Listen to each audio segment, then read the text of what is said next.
Morning friends, my name is Dilip Thakariya और आज हम पढ़ने वाले हैं प्रेजेंट परफेक्ट टेंस। हमने present simple tense, present continuous tense हम दोनों पढ़ चुके हैं। जिसने नहीं देखा होगा इस वीडियो को तो जाकर उस वीडियो को पहले देखें। और आज हम प्रेजेंट टेंस का थर्ड भाग पढ़ने वाले हैं, प्रेजेंट परफेक्ट टेंस। तो चलिए शुरू करते हैं।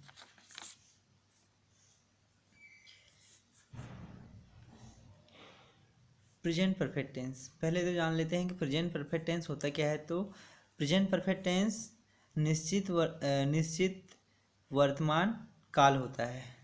मतलब कि जो परफेक्ट है, मतलब जो निश्चित है, उसे ही हम क्या बोलते हैं, परफेक्ट टेंस बोलते हैं। और इसकी हेल्पिंग वर्ब की बात करें तो यहाँ पर दी हुई है हेल्पिंग वर्ब हैव और हैज़, इसकी हेल्पिंग वर्ब होती है। और इसकी पहचान की बात करें तो इसकी पहचान होती है चुका है, चुकी है, चुके हैं, और चुका हूँ और चुकी हूँ, यह भी इसकी पहचान होती है। बिना पहचान के हम कोई भी सेंटेंस को नहीं बना सकते, इसलिए पहचान भी बहुत ज़रूरी है। इसके बाद इसके फॉर्मूला की बात करें, बिना फॉर्मूला के हम कोई भी सेंटेंस को नहीं बना सकते, इसलिए फॉर्मूला आना ही चाहिए।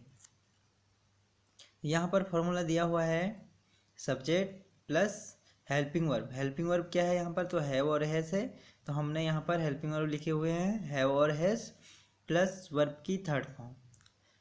पिछली क्लास में हमने क्या किए थे, यहाँ पर हमने वर्ब की फर्स्ट फॉर्म का यूज किए थे और उसमें हम वर्ब के साथ आईएनजी का भी यूज किए थे। जैसे कि आप लोगों को पता है, अगर नहीं पता तो इसमें देख लीजिए कि वर्ब क्या होती हैं। तो वर्ब तीन प्रकार की होती हैं, वर्ब की फर्स्ट फॉर्म, सेकंड फॉर्म और थर्ड फॉर्म।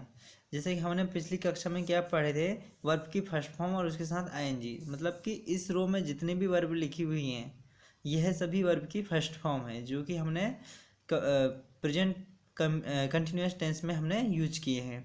और आज हम यूज करने वाले हैं वर्ब की थर्ड फॉर्म को। हम वर्ब की सेकेंड फॉर्म भी यूज करेंगे, लेकिन उसको हम पास्ट टेंस में यूज करेंगे।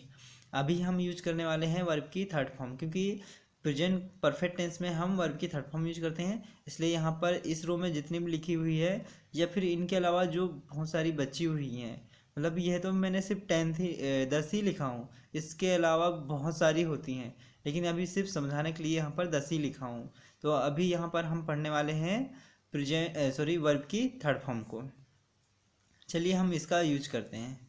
तो यहाँ पर देखिए, यहाँ पर हमने वर्ब की थर्ड फॉर्म लिखे हैं और उसके बाद फिर ऑब्जेक्ट प्लस अदर वर्ड लिखे हुए हैं। अब यहाँ पर ध्यान दें कि हमारे पास जो हेल्पिंग वर्ब है, हमारे पास दो हेल्पिंग वर्ब है, क्योंकि हम एक हेल्पिंग वर्ब को किसी एक सब्जेक्ट के साथ लगाते हैं। मतलब यहाँ पर दो लिखी हुई है, तो मतलब कि हमको इनको पहले तो बांटना होगा अलग अलग सब्जेक्ट के साथ अलग अलग हेल्पिंग वर्ब। तो यहाँ पर हमको पता है कि सब्जेक्ट 8 प्रकार के होते हैं। तो कौन कौन से, तो I, we, you, they, he, she, it, ने। अब यहाँ पर देखिए आई, वी, यू, दे, इन चारों के साथ हम यूज करेंगे हैव का। और उसके बाद नीचे जो चार बचे हुए हैं ही, सी, इट और ने, इसके साथ हम यूज करेंगे हैज़ का। क्योंकि अगर हम दोनों को किसी एक के साथ लगाएंगे तो वह सेंटेंस गलत हो जाएगा, इसलिए हम किसी एक सब्जेक्ट के साथ कोई एक हेल्पिंग वर्ब का यूज करेंगे। तो यहाँ पर हमने लिख चुके हैं, क्योंकि ऐसा जो बना हुआ है इस टाइप से, मतलब कि जो नोट्स बने हुए हैं ये वाले, इस टाइप से आपको कोई बुक में भी नहीं मिलेगा।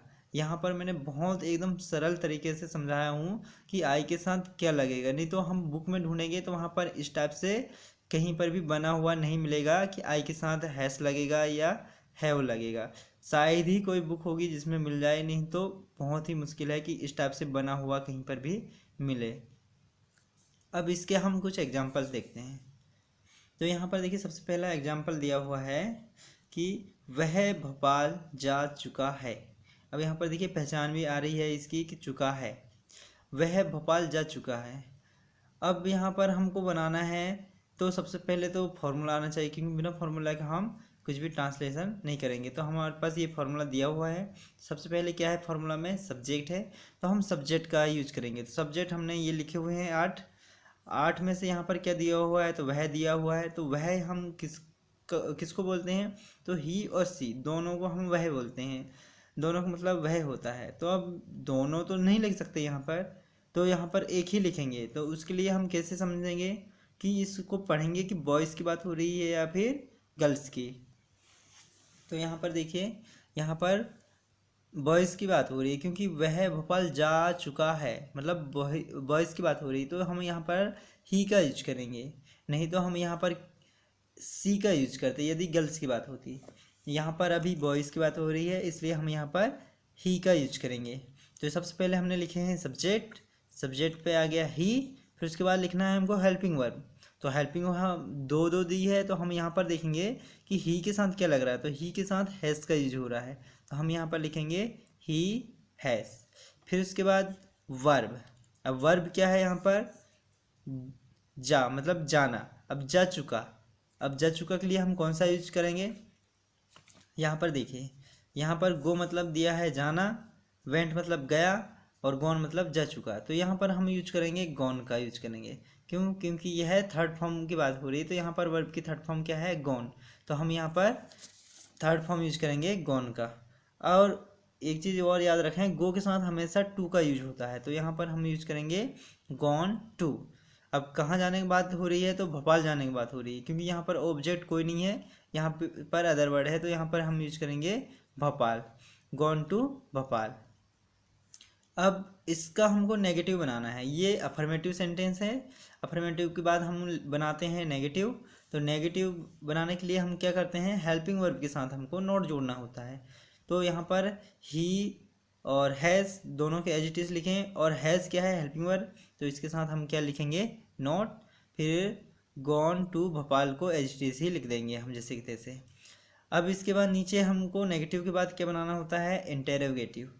तो इंटेरोगेटिव में हमको करना क्या होता है, सब्जेक्ट और हेल्पिंग वर्ब जो दी रहती है इनको आपस में चेंज करते हैं। सब्जेक्ट की जगह में हम हेल्पिंग वर्ब लिखेंगे, और हेल्पिंग वर्ब की जगह में हम सब्जेक्ट लिखेंगे।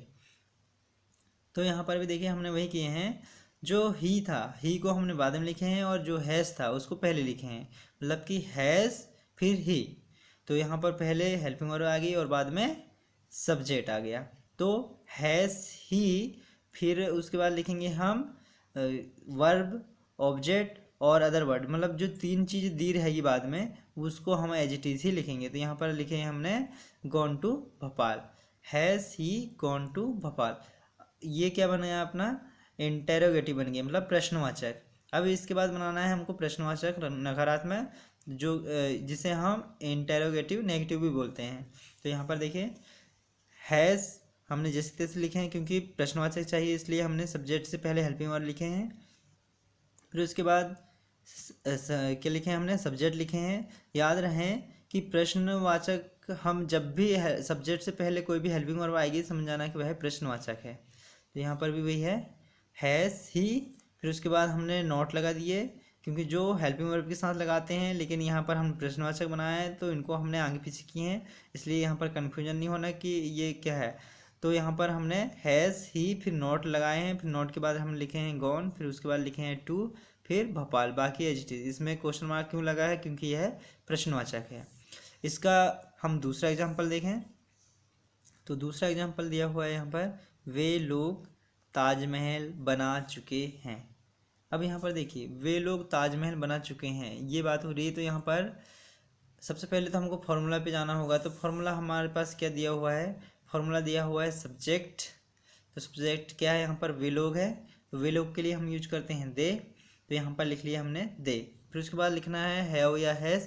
तो हम देखेंगे दे के साथ क्या यूज हो रहा है, तो दे के साथ हैव यूज हो रहा है, हम यहाँ लिखेंगे दे हैव। फिर उसके बाद देखेंगे वर्ब की थर्ड फॉर्म, तो बनाना। बनाना के लिए हम क्या यूज करते हैं, तो बिल्ड का यूज करते हैं, बिल्ड, जो कि बनाना होता है। इसकी सेकेंड फॉर्म बिल्ट होती है और थर्ड फॉर्म भी इसकी बिल्ट होती है। तो यहाँ पर हमने वर्ब की थर्ड फॉर्म यूज की है, जो कि है बिल्ट। तो यहाँ पर हमने यूज की है बिल्ट। अब यहाँ पर देखिए, they have built the Taj Mahal, मतलब कि वे लोग ताजमहल बना चुके हैं। अब कोई कोई कन्फ्यूजन हो रहे होंगे कि बनाना तो एक मैं कहने भी बनाना होता है, तो उसका यूज हम ज़्यादातर यूज करते हैं फूड्स के लिए, जो खाने पीने वाली चीज़ें हैं उसके लिए ज़्यादातर यूज करते हैं जैसे। लेकिन कॉन्क्रीट वाली जो चीज़ें होती हैं उसके लिए हम किसका यूज करते हैं, बिल्ड का यूज करते हैं। तो यहाँ पर हमने वर्ब की ये फर्स्ट फॉर्म होती है, सेकेंड और ये थर्ड होती है, तो यहाँ पर हमने थर्ड फॉर्म का यूज किए हैं, बिल्ट जिसे बोलते हैं हम। उसके बाद हमको लिखना था ऑब्जेक्ट द ताजमहल, हम लिख चुके हैं, अदर वर्ड कुछ नहीं है, तो यहाँ पर हमने फुल स्टॉप लगा दिए। अब इसके बाद हमको इसका नेगेटिव बनाना है, तो हम ऊपर वाले की जैसे ही बनाएंगे इसे भी। तो हम हेल्पिंग वर्ब के बाद क्या लग देंगे, नॉट, और बाकी को एज इट इज लिख देंगे, तो यह नेगेटिव बन जाएगा। और इसके बाद हम इसका इंटेरोगेटिव बनाएंगे, तो इंटेरोगेटिव में कुछ नहीं करना होता है, सिर्फ हेल्पिंग वर्ब और सब्जेक्ट दोनों को हमको आपस में चेंज करना होता है। तो हेल्पिंग वर्ब को हमने पहले लिख दिए और सब्जेक्ट को बाद में, और बाकी को हमने एडजेक्टिव उतार दिए, तो यह इंटेरोगेटिव बन गया, मतलब कि प्रश्नवाचक।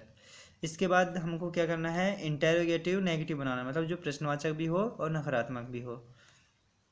तो उसके लिए क्या करेंगे, हम कुछ नहीं करना, सेम ऊपर जो लाइन लिखी है उसी को जैसे तैसे लिखना है, लेकिन बस हमको नोट का यूज करना है, यहाँ पर हमको बीच में नोट यूज करना है, और बाकी के सभी को एज इट इज लिखना है, तो यह इंटेरोगेटिव नेगेटिव बन जाएगा। तो अब इसके बाद कुछ एग्जांपल नीचे दिए हुए हैं, आई होप कि ऊपर की जो चीज़ें बताई गई वो अच्छे से समझ में आ गई होगी। तो नीचे वाले जितने भी एग्जांपल दिए हुए हैं यह आसानी से बन जाएंगे। यहाँ पर कुछ एग्जांपल आप लोगों के लिए दिया हुआ है, जैसे कि मैं खाना खा चुका हूँ, वह घर पहुँच चुका है, राम बाजार से आ चुका है, वे लोग जंगल जा चुके हैं, हम पुस्तक खरीद चुके हैं। कोशिश करिए कि इन सभी को बनाने की कोशिश करें, ताकि ऊपर वाले जैसे कि अगर नहीं बन रहा है तो पहले फॉर्मूला देख लें, फॉर्मूला लगा कैसा है, और फॉर्मूला के बाद इसे बनाने की कोशिश करें। यहाँ पर सब्जेक्ट के साथ हेल्पिंग वर्ब भी अलग अलग डिवाइड है, और यहाँ पर सारी चीज़ यहाँ पर दी हुई है, जैसे कि यहाँ पर मैं खाना खा चुका हूँ, तो यहाँ खाना एक वर्ब है, मतलब कि खाना के लिए हम यूज करेंगे ईट का यूज करेंगे, मतलब कि ईट, एट, ईटन, जो कि थर्ड फॉर्म यूज करना है तो एट, ईट, ईटन का यूज करेंगे यहाँ पर।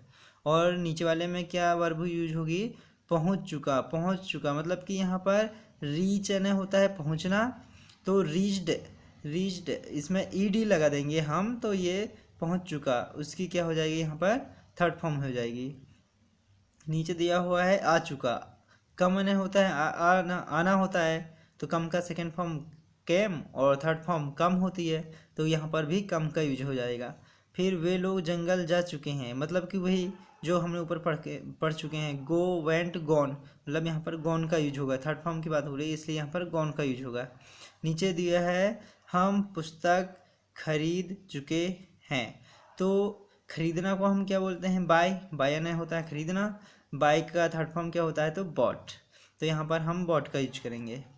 तो यहाँ पर आई होप कि समझ में आ गई होगी इसमें कि प्रेजेंट परफेक्ट टेंस में जो भी चीज़ फार्मूला, मतलब कि फार्मूला और सारे सेंटेंस में फार्मूला को कैसे अप्लाई करना है, और कोई भी सेंटेंस प्रेजेंट परफेक्ट टेंस में दिया हो तो उसको हम कैसे ट्रांसलेट करना है। अगर कोई भी सेंटेंस बनाना है, चाहे प्रेजेंट परफेक्ट टेंस का हो चाहे कोई भी टेंस का हो, सबसे पहले तो फॉर्मूला और हेल्पिंग वर्ब और पहचान बहुत ज़्यादा जरूरी।